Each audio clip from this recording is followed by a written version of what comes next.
Hello, fire signs, Aries, Leo, and Sagittarius. Ito na po ang inyong reading. Weekly Kapalaran Tarot Scope from January 29 to February 4, 2024. Kuha lang po tayo ng ilang pinaka-exact messages para sa inyo ngayong linggo. Para sa mga fire signs, anong maiwan natin para sa kanila? Fire signs this week. Ang mga chicken po ay sinasalubong na tayo ng magandang umaga, magandang buhay daw. Fire signs, anong maiwan natin para sa kanila ngayong linggo? Message. Fire signs. Ayan, okay. Meron ng isang tatlo na sila. Okay, ito na. Ito na lang muna. Okay, ito yung unang lumabas. The Three of Pentacles ay narito. 3 and 3, kanina 7 and 7. 3 of Pentacles, reverse, 3 of Cups, and the 2 of Cups. 3 and 2 of Cups. Both are in reverse. I know sa live, hindi po natin na ipapakita yung pag-spread ng baraha, pero no worries. Ito po ay ating i-upload rin. Tayo rin po pala ay live na live ngayon sa ating FB. Pero, Aries, Leo, and Sagittarius. Okay. Andito, umangat yung kagustuhan or maybe po, isang mensahe ito na panatilihing bukas ang iyong isipan sa maraming posibilidad ngayong linggo. Unang-una kasi 3 and 3 actually. Dito pumapasok ang iyong communication sector, communication skills, paangatin niyan, yung iyong pagiging sociable, kahit sa anumang paraan ito, kahit over the net, kung paano ka makisalamuha. This is the best week para ipakita mo or i-showcase mo ang iyong mga kagalingan, especially po sa aking na-mention, communication.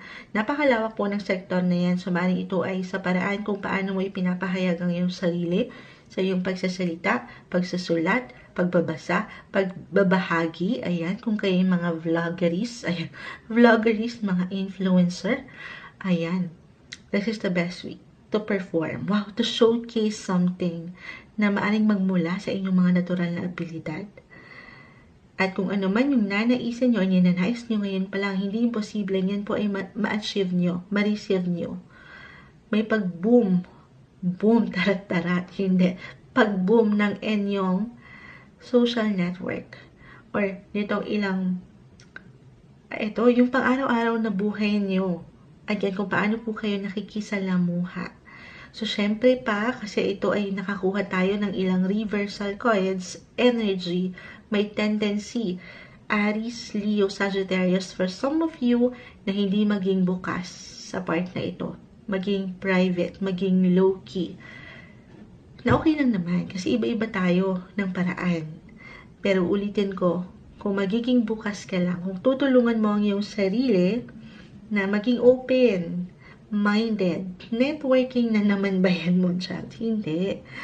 Pero dito kasi kung susubukan mo lang, walang mawawala.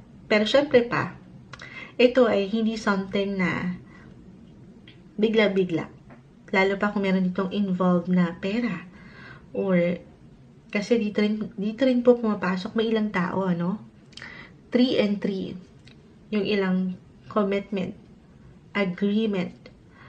Yes, not the best time para pagdudahan mo yung kakayanan, pero hindi rin naman ito best time para magpadalos-dalos ka.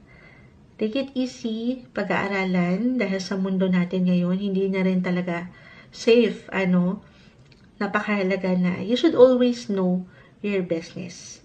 Pero napakaganda. Maaring meron kang makilala. You could meet someone na pwedeng makatulong sa'yo. Money or work-wise. Hindi mo pa man ito ma-realize agad-agad. Tayo po ay weekly kapalaran horoscope. Pero kung sino man yung pwede nyo makilala ngayon, kung magiging open lang kayo, maaring in the near future mangyari ito, or in the next 6 months, why not? Merong benefits. Meron siyang maibibigay na something sa'yo.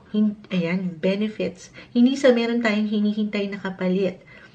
Pero kung magiging open ka sa ilang connection na ito na pwede mong mabuo, you could meet the right people at the right time this week.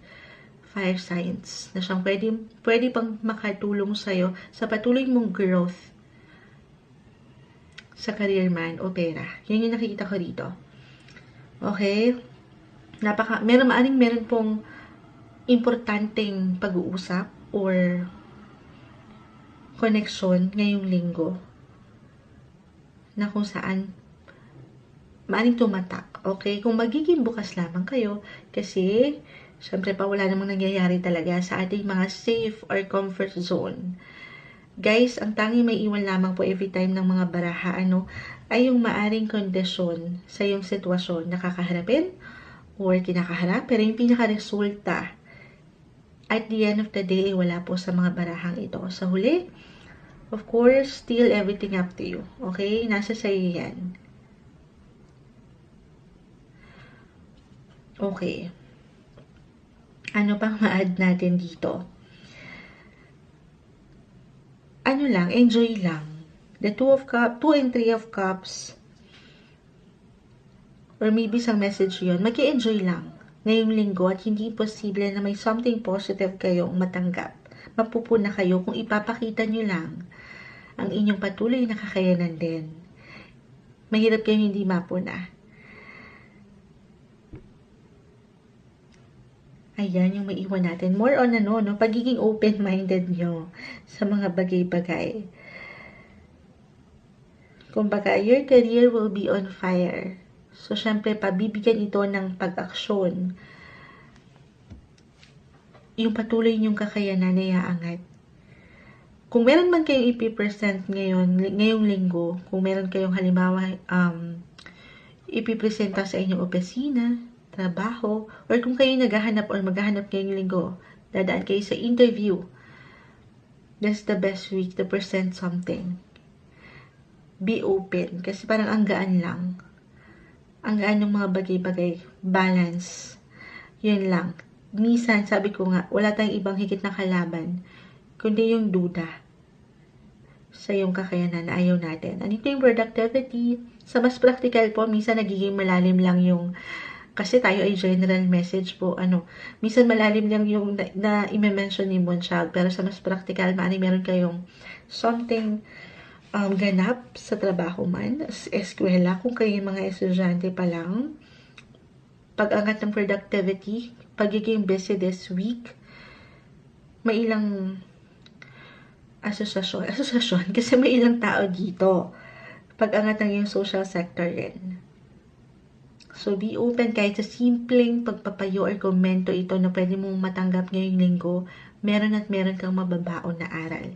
Kahit pa gaano ka sa palagay mo ay alam mo na, lalo pa sa ilan na professional na talaga, na nakikinig ngayon na matagal na sa inyong larangan. Pero still, be open po sa ilang maring komento, opinion, kasi totoo naman yan ng bawat isa sa atin ay merong kanya-kanyang hugot.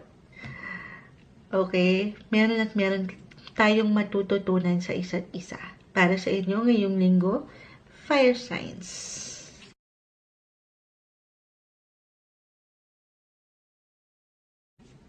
Hello, Earth signs, Taurus, Virgo, and Capricorn. Ito na po ang inyong weekly kapalaran horoscope from January 29 to February 4, ayan. Start pa lang, nagbabakal na agad ang Moonchild. Bilang tayo po ay live sa ating FB. Kuha lang tayo ng ilang mensaheng gabay para sa inyo ngayong linggo. Earth signs, as usual, mensaheng gabay lamang po, hindi kailangang laliman. Okay? Sige. Para sa mga earth signs, anong maiwan natin para sa kanila ngayong linggo? Napakabilis, February na, nasakop na natin ngayong weekly messages ang bagong buwan. Parating na bagong buwan, February. So, ito ay from January 29 to Feb 4, 2024. Anong maiwan natin para sa mga earth signs message? Taurus, Virgo, and Capricorn. Anong maiwan natin para sa kanila ngayong linggo?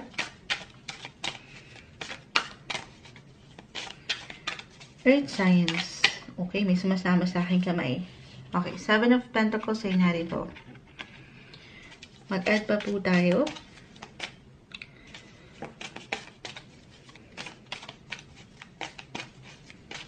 Taurus, Virgo, and Capricorn. Okay, medyo marami to. Kunin lang natin yung pinaka-exact message for this week. Ayan. Okay. 7 of Pentacles po. Ay narito. 6 of Wands reverse. 7 and 7. 7 of Pentacles. 7 of Swords. Both are in reverse. Lahat sila reversal cards. Pero hindi naman po ibig sabihin ay hindi okay. Okay? Meron lang po yan kalakip na mensahe. Okay. So, dito umangat ang inyong mga goal, pangarap. Yung ilang diskarte. Kahit sa simpleng ideya or pagpaplano pa lang ito ngayong linggo, naaring gusto nyong merong gawin, bigyan ng pag-aksyon, patungo sa selebrasyon, doon sa tamang direksyon na alam nyong para sa inyo. At hindi yan imposible, pero tayo po ay weekly, maring of course, ito ay something na hindi naman agad-agad. Hindi nyo kailangang ma-pressure sa buhay kasi iba-iba naman tayo ng tinatahak. Kasi parang dito, for some of you guys, keep in mind tayo po ay general message at 3 sign kayo, by elements tayo, Taurus, Virgo, and Capricorn. Pagkatiwalaan nyo yung unique journey na meron kayo sa inyong buhay. Lalo pa kung meron talaga kayong yung mga hindi maiiwasan na ilang tao, the 7 of Swords. That's one is in reverse, umangat ito. Yung ilang tao na hindi natin masyadong bet. Hindi masyadong bet. Kumbaga, minsan, kung hindi man ito talagang merong isang visible person dito, kung saan medyo nape-pressure kayo, or somehow nagiging possessive, or may pagka-bossy, yung ganon, okay? Or kung wala man, at hindi mag-apply, maaaring ikaw lang din ito eh. Wala tayong ibang higit na kinakalaban kundi ang ating mga sarili. Kayo lang yung nag-iiwan ng higit na pressure para sa inyong sarili na hindi okay. Kasi dyan, mas, di ba, may tendency, ayan, na mapanghinaan kayo ng loob, na bakit ganito, ganon, meron pa ba? Or baka hindi na, yung ganon, may pagtatanong. Isang mensahe dito that you should listen to your intuition, sa iyong kakayanan, sa iyong mga na-experience sa buhay. Dahil dyan, meron kang galing, Earth signs, Taurus, Virgo, Capricorn. Huwag mong pagdudahan yung bawat na pagdadaanan mo, kahit sa simpleng bagay lang yan. Or parang sa palagay mo, hindi mo ito may pagmamalaki pa. Yan ay parte ng sarili mong unique journey, as I've mentioned. Meron ka pang madidiscover sa iyong buhay. Hindi mo kailangan maapektuhan sa itinatakbo ng buhay ng iba, or sa sinasabi ng iba, or sa sarili mong pakiramdam. Kung ano yung hinahangad mo, maparelasyon man ito, o trabaho, earth science, unti-unti. Okay? Kung alam mo naman po sa iyong sarili na ito ngayong linggo, weekly tayo guys, weekly messages. Ito naman yung kinakapitan mo, ipinaglalaban mo, iniiwanan mo ng diskarte. Diyan, kumbaga merong resulta. Your hard work will pay off. Okay? Hindi yan nababaliwala or mababaliwala. So, na-mention ko yung sa mas practical dito, hindi naman kailangan laliman yung celebration. Meron kayong i-celebrate ngayon. Okay? Mapa-career man or personal relationship. Something private, low-key lang, tahimik nyo itong isa-celebrate or maybe isang message rin ito na kailangan yung marinig. Earth signs to celebrate your small wins. Kasi minsan sabi ko nga, maaaring hindi nyo na napupuna yung mga nagagawa nyo na unti-unti, yung bawat hakbang na inyong nagagawa, yung ilang laban na patuloy inyong nalalagpasan dahil sa pressure ng buhay.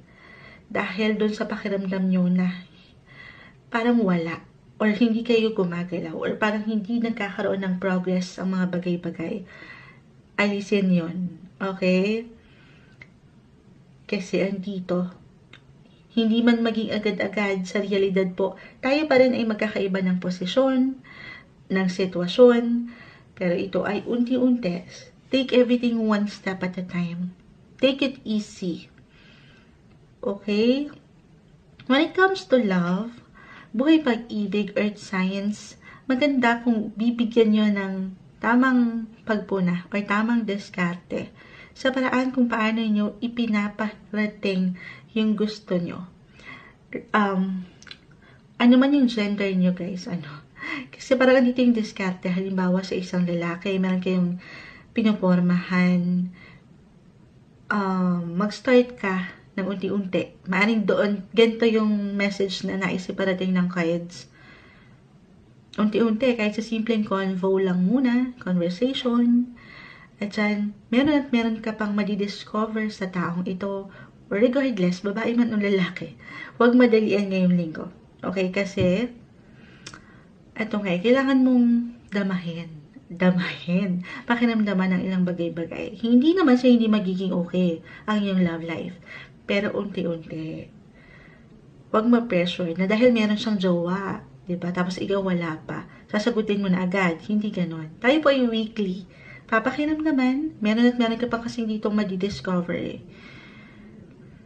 Pero hindi imposible na meron ka rin may impress kung paano mo dinadala yung sarili. Trabaho man ito, or buhay relasyon, okay? May nag-notif na Shopee.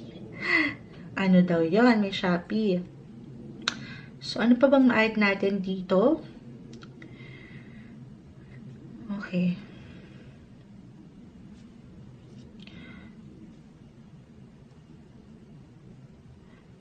Okay, naghang na ang moonchild. Pero ayun, yung diskarte, meron dito. Diskarte sa pag-ibig or trabaho, walang imposible sa inyo. Pero wag lang kayong magmamadali. Kasi sa pagmamadali, syempre pa dyan, meron tayong tendency. Maraming tendency. Pwedeng meron kayong makalimutan or hindi mapansin. So, it's okay to pause, guys. Kasi parang masyado kayong naiinip or nagmamadali. So, yun lang naman. Pag-aaralan kung kinakailangan, ano man yung pwede nyo kaharapin ngayong linggo na hindi nyo pinangungunahan, pinapakiramdaman muna ito, pinoproseso. Ayun. And also, yung celebration, sa mas practical po, more quality time with your loved ones. This week, para sa inyo, earth signs.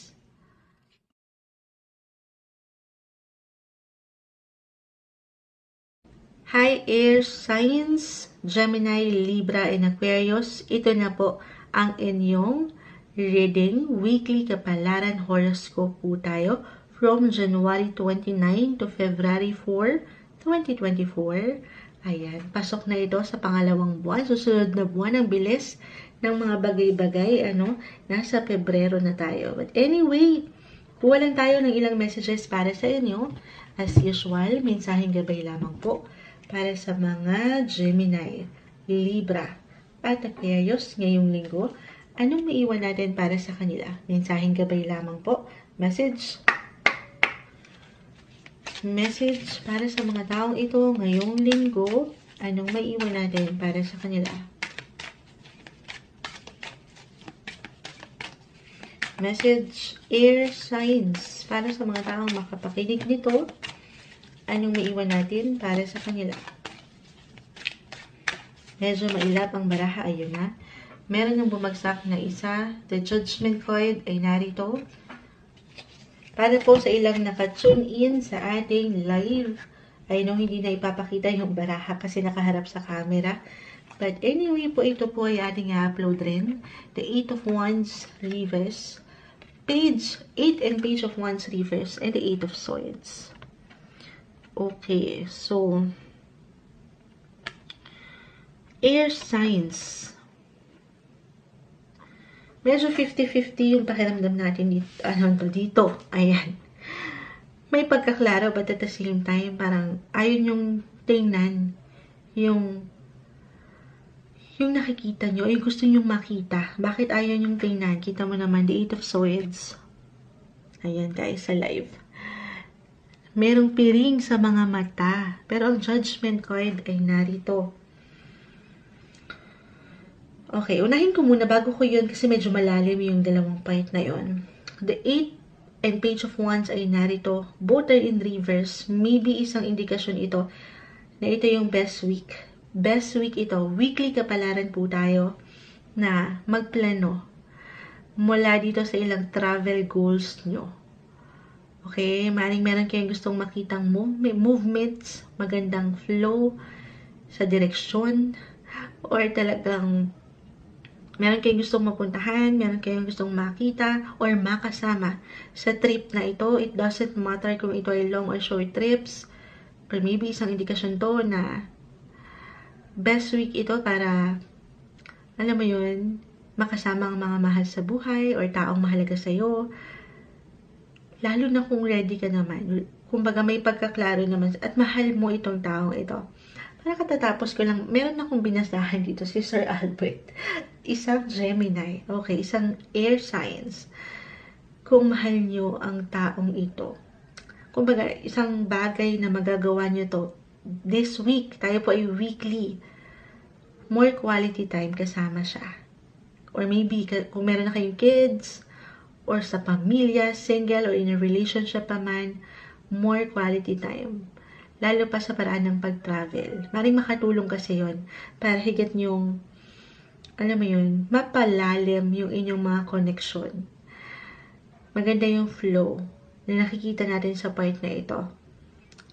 Or sa mas practical, kasi napaka-limitless ng ilang possibilities about movement, travel, na may kaugnayan sa pamilya or ilang plans nyo, as I've mentioned, ilang hangarin.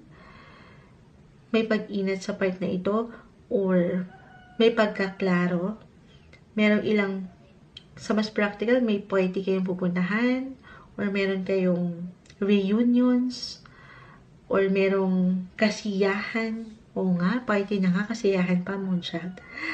Yung ganun. So, be open sa ilang possibility ng pakikipag-socialize din ngayong linggo kasama ang mga taong mahal at mahalaga sa'yo.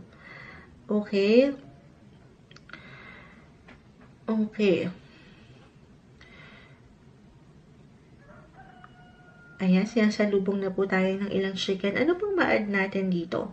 If single ka na nakikinig ngayon at ready ka naman na to get to know someone, I feel that you will feel closer sa taong ito ngayong linggo. Kumbaga hindi lang malawak, pero may pagkamalalim, may ilang bago sa pakiramdam mo na baka maging klaro sa'yo na ay, baka ito na. Baka siya na si the one. Why not? Ito kasi the Judgment card, guys. Ito yung feeling mo para sa'yo. So, trust your feelings, your intuition sa pagkakataong ito. Okay?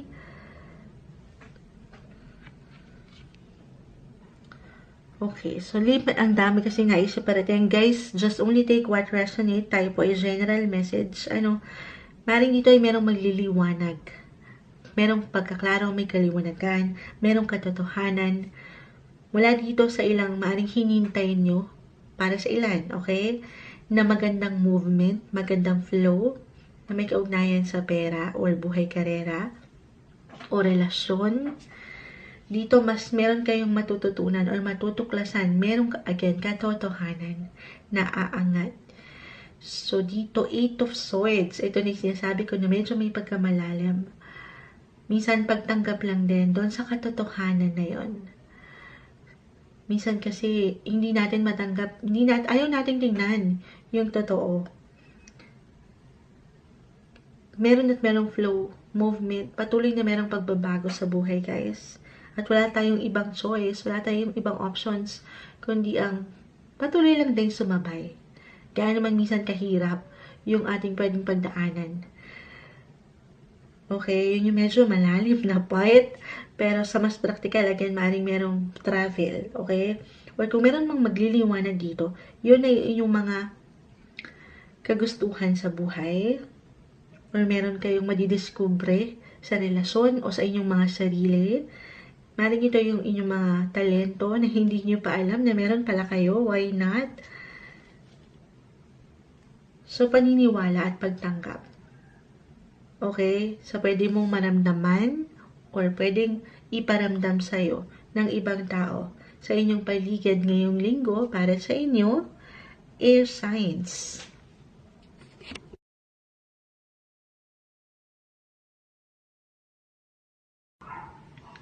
Hi, water signs, Cancer, Scorpio, and Pisces. Ito na po ang inyong reading. Weekly kapalaran horoscope po tayo. From January 29 to February 4, 2024. Kuha lang tayo ng ilang messages para sa inyo ngayong linggo. As usual, mensaheng gabay lamang po para sa mga water signs. Okay. Water. Cancer, Scorpio, and Pisces. Anong maiwan natin para sa kanila? Message. Water signs. Ngayong linggo, anong maiwan natin sa mga taong ito? Ayan, Cancer, si Miss Jocelyn. Tayo nga po pala ngayon ay live na live sa ating FB. Okay. Cancer, Scorpio, and Pisces. Ayan, meron ng bumagsak. Add pa tayo.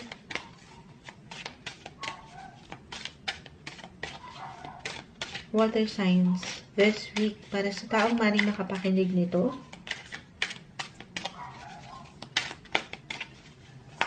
Okay, merong umaangat. Okay, the strength card. This one is in reverse. Guys, I know hindi na ipapakita sa live masyado kasi nakatapat po sa camera. No worries dahil i-upload rin naman po natin ito. The Page of Cups reverse and the Knight of Wands. Okay. So, dito umaangat po. Unang-una kong napuna. I know nakakuha tayo ng ilang reversal cards. Pero hindi naman po ibig sabihin ay hindi na agad okay. Meron lang po itong kalakip na mensahe. Unahin natin yung pag-init ng iyong inspirasyon sa buhay karera muna. Okay? Trabaho. Or gawain. Maging ano man yung inyong higit na binibigyan ng focus, attention sa buhay, trabaho, or personal na pinagkakaabalahan, maging ano pa man yan. Paangatin yung tiwala ng higit sa iyong kakayanan. Cancer, Scorpio, and Pisces, okay. Lalo pa sa mga panahon kasi dito parang merong pag-aalinlangan or minsan nagiging indecisive or meron tayong ilang hindi pa klaro na goal. Pero, gamitin mo yung iyong mga intelektual na kakayanan dito. Yung confident. Sa kabila ng parang meron kang pagdududa. Or, sa mas practical, yung pagiging wise, aangat po yung iyong katalinuhan, natural na abilidad sa pag-iisip. Or, paano ka bubuo ng desisyon. Kasi narito, yung sabi ko nga, pag-init rin. Sinabi ba ni Monshel, yun, yung pag-init, yung motivation mo na bigyan ng pag-aksyon, ano pa man yan. Kung saan ka alam mo, ikaw ay lalakas. Or magiging powerful pa sa iyong buhay, karera, o relasyon. Okay, ito lang. Kailangan mo lang, of course, paangatin po yung tiwala. Okay, consider mo na mag-take ng action gamit yung iyong katalinuhan at tiwala sa iyong sarili. I-consider mo yung iyong mga nararamdaman. Take action. Parang yun yung pinaka-ano dito. Take action. Kahit papalagay mo hindi mo kaya. Or nagdududa ka sa iyong kakayanan na ayaw natin. Kasi ito yung maaari ring kung ilalaban mo to, kung ipopush mo yung mga kagalingan mo or goal ba na gusto mong marating sa buhay, maging ano pa man ang gusto mong bigyan ng pag-aksyon, water signs, Dito maaaring maka-encounter ka rin ng ilang unexpected na ganap along the way. Kung saan mapapasabi ka na kaya ko pala, magagawa ko pala. Dahil meron ka pang madidiscover sa iyong sarili kung pagkakatiwalaan mo lang ang iyong sarili. Kumbaga, take action, take the initiative, bumuo ng pundasyon, especially for some of you, tayo ay general message, just only take what resonate po, kumbaga, lalo pa sa ilan nagsisimula pa lang, or merong ilang bagong simulain na gustong simulan, again, kahit sa inyong mga personal na hangarin, or personal goal ito, physically, mentally, emotionally, financially speaking, gawin mo na yan. Meron kang lakas, lagi mo lang tatandaan. Okay? Huwag pagdudahan ng iyong sariling kakayanan. Okay. At tumayo sa iyong sariling mga paa. Sariling, kumbaga, yung kakayanan po ninyo, pagkatiwalaan. Kasi maganda yung nakikita natin, patungo kayo sa maganda. Puro maganda si Muncha. Kumbaga, sa inyong ikalalakas pa. The strength card kasi is in reverse. Okay, mag-ingat. Painitin yung tiwala at yung inyong kagalingan. Kasi walang imposible. Okay? Kasi may pagkakataon as a water sign na nangunguna yung ating emosyon. Ayan, bilang isang Cancer po ang Moonchild. At dyan, yes, kalakasan mo rin yan yung iyong emosyon na may pagkamalalim. But at the same time, may pagkakataon na yan din yung nagiging dahilan para manghina ka, para hindi ka lumaban. So, huwag ka magpatalo doon. Paangatin ang inspirasyon, ang motibasyon, dahil meron pang ilang pagbabago. Tayo po ay weekly kapalaran. Kahit sa simpleng ideya ito or pag-aksyon na gusto nyong gawin mo na. Okay? Lalo pa, kung ito'y patungo sa alam mong ikay-improve mo pa, ikalalakas mo pa. Lang to, paghugot lang sa iyong inspirasyon, tanungin ang sarili, sino ba ang iyong dahilan? Kanino ka ba bumabangon everyday? So, paangatin yun. Okay? Okay. Yung iyong creativity at yung iyong diskarte, maring makatulong yan sa'yo. Meron ka yan. Cancer, Pisces, and Scorpio. Yun yung pinakaano dito. Wala kayong ibang kalaban dito, parang ganun Kundi minsan yung isip lang natin, yung emosyon, yung nararamdaman. So, ayan. Be ready. Be willing. Take risk. Huwag kayong matakot. Pagkatiwalaan ang inyong sarili ngayong linggo, Cancer, Scorpio, and Pisces.